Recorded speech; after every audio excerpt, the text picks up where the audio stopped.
एक छोटा मुलगा होता. एकदा त्याला दुकानातून साखर आणायला सांगितले तेव्हा दुकानदाराने वजन मापात खोटेपणा करून शंकराला कमी साखर दिली. शंकराने हुज्जत घातली पण दुकानदाराने त्याची काहीच ऐकली नाही. वडिलांनीही आरोप केला, वाटेत तू साखर खाल्लीस म्हणून ती कमी झाली. शंकरच्या मनात ती गोष्ट चांगलीच लागली.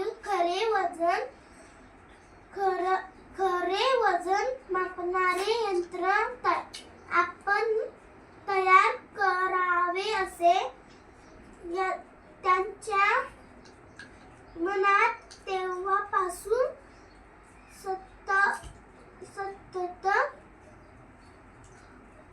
घुसत राहिले. शंकर पुढे डॉक्टर शंकर आबाजी भिसे नावाचा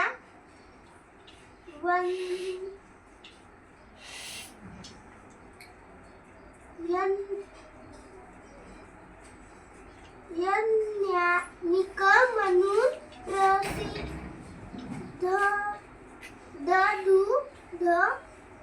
झाला. डॉक्टर शंकर आबाजी भिसे यांना जन्म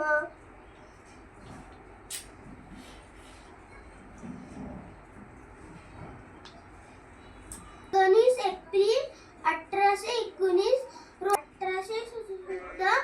रोजी मुंबईत झाला. तो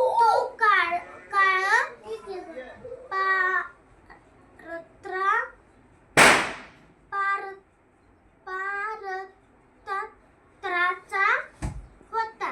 त्या काळी भारतीय माणसाला प्रत्येक ठिकाणी कमी देखले जाई.